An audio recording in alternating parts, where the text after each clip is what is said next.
So ఇప్పుడు ఏంటి next ఏమన్నా ఆలోచనలు ఉన్నాయా మీ కెరీర్ పరంగా కానీ? ఎలా వస్తుంది రేపు అంటే ఛాన్సెస్ ఎలా ఉన్నాయి? Chances are very bright sir. Little Hearts తర్వాత నేను అనుకోవటం ఇంకా మీకు మంచి ముందు నుంచే స్టార్ట్ అయింది. లిటిల్ హార్ట్స్ తోటి ఇంకా ఎక్కువైంది. అంటే మొదలవ్వడం last year sir time sir అంతా. ఇప్పుడు ఈ రాజీవ్ కనకాల ఇదే రాజీవ్ కనకాల పర్ఫామ్ చేయగలుగుతాడు, అంతకుముందు కూడా బాగా పర్ఫామ్ చేసేవాడు. బట్ స్టిల్ మీ టైం వచ్చేంత వరకు ఏమి జరగదు. కొన్నిసార్లు అంటే ఎంతమంది ఏం నమ్ముతారో తెలియదు, మీరు అసలు నమ్మకపోవచ్చేమో కానీ నాకు తెలిసి మీరంతా ఏంటది ఏమనిపిస్తుంది మీరు పెద్ది రామారావు వాళ్ళ ఫ్రెండ్స్ అంటే ఏమంటారు అదే విశాలాంధ్ర ఏం కాదు సాహిత్యానికి సంబంధించి, అంతేగాని ఇంకా ఏమన్నా అంతేగాని మీరు ఎక్కడికో ఆలోచించదు. అంటే కమ్యూనిజం దాంట్లోకే, నాస్తికత్వం దాంట్లోకే మీకేమనిపిస్తుంది? నాకు మీరు యజ్ఞమూర్తి అని పెట్టుకుంటే అలా ఉండదు కదా, యజ్ఞం అని పెట్టుకున్నప్పుడు అది అమ్మానం పెట్టిందండి, నేను పెట్టుకుంది కాదు. కానీ అది ఉంది, నాస్తికత్వం అన్నీ ఉన్నాయి. నేను ఎప్పుడు ఏమి ప్రకటించుకోలేదుగా. ఏం ప్రకటించుకోలేదు అంటే నాకు కొన్ని అభిప్రాయాలు ఉంటాయి. కరెక్టేనండి, నేను దాన్ని తప్పంట్లా.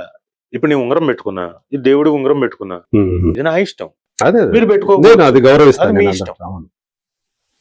అది మీ ఇష్టం.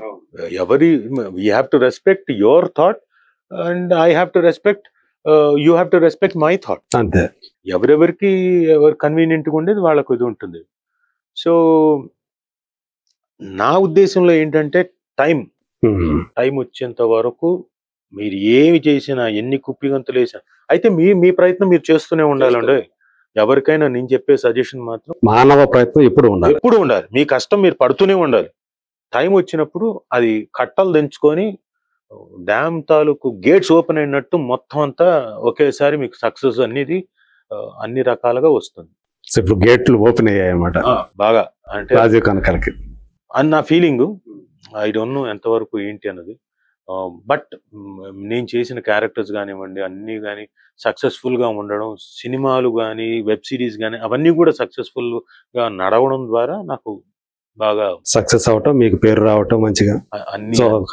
కేవలం నేను ఏదో ఒక జర్నలిస్ట్ గానే కాకుండా ఒక స్నేహితుడిగా కూడా అవి చూస్తుంటే నాకు ఈ మధ్య చాలా అవన్నీ చూస్తున్నప్పుడు నాకు కూడా ఒక వైబ్స్ వస్తున్నాయి. అరే రాజీవ్కి మంచి మంచి పేరు వస్తుంది, మంచి మంచి పాత్రలు చేస్తున్నాడు అని చెప్పి.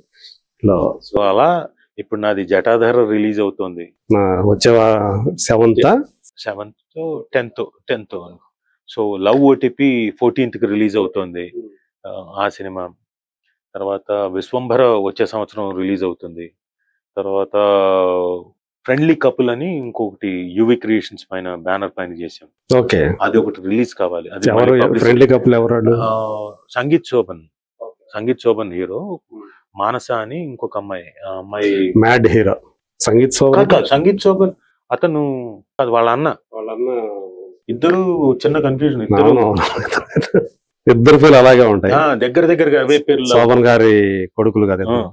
సో తను హీరో చాలా బాగా చేశాడు అతను ఆ సినిమాలో. బ్యూటిఫుల్ ఎమోషనల్ సీక్వెన్స్ లో చాలా బాగా చేశాడు. అది మంచి ఫ్రెండ్లీ కపుల్ అనేది కూడా మంచి ఎమోషనల్ లవ్ స్టోరీ, చాలా బాగుంటుంది. Where I can vouch for that movie. అంటే యాజ్ అన్ యాక్టర్ కొన్ని సీక్వెన్స్లు చూశాను కాబట్టి పర్ఫార్మెన్స్ వీడు చేసిన దాన్ని ఇవన్నీ కూడా I can vouch for them. And నేను చేసింది కూడా నాకు కూడా చాలా డిఫరెంట్ క్యారెక్టర్, చిత్తూరు స్లాంగ్ తోటి డిఫరెంట్ ఇది. ప్లస్ నాకు 7th కి కానిస్టేబుల్ కనకం సీజన్ 2 మళ్ళీ స్ట్రీమ్ అవబోతుంది. అండ్ మళ్ళీ ఇంకో 2 weeks లో Z5 లో డాటర్ ఆఫ్ ప్రసాద్ రావు అదొకటి స్ట్రీమ్ కాబోతుంది.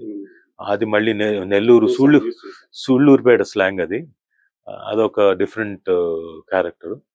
సో అన్ని రకాలుగా different characters, different dictions, different body languages. Mahendragiri Varahi అదొకటి. ఆ తర్వాత చాలా ఉన్నాయి సినిమాలు నాకు రావాల్సినవి, ఒకదాని తర్వాత ఒకటి. అప్పుడు వచ్చినప్పుడు చెప్తానండి, ఇప్పుడే. Okay, thank you Raju, thank you so much. చాలా సుదీర్ఘంగా చాలా విషయాలు, అంటే ఇప్పుడు మనం ఇదివరకు మాట్లాడుకునే విషయాలు ఇప్పుడు మాట్లాడుకుని వచ్చాయి. ఒక కొత్త విషయాలు కూడా మా ప్రేక్షకులు కూడా మీరు తెలియజేసినందుకు థ్యాంక్ యూ సో మచ్. అలాగే మరిన్ని మంచి పాత్రలతోటి అలరించాలని కెరీర్ లో ఇంకా అంటే ఒక రాజీవ్ కనకాల అంటే ఒక బెస్ట్ యాక్టర్ అనేటువంటి పేరు చిరస్థాయిగా నిలిచేటువంటి పాత్రలు చేయాలని మనస్ఫూర్తిగా కోరుకుంటే thank you so much sir. Thank you very much sir. ఒకటి మాత్రం వాస్తవం, చిరస్థాయిగా ఏది ఉండదు. పేరు అది కూడా ఉండదు. దేవదాస్ కనకాల పేరు మేము తలుచుకోవట్లేదా? అదే అన్న, ఏది ఉండదు చిరస్థాయిగా.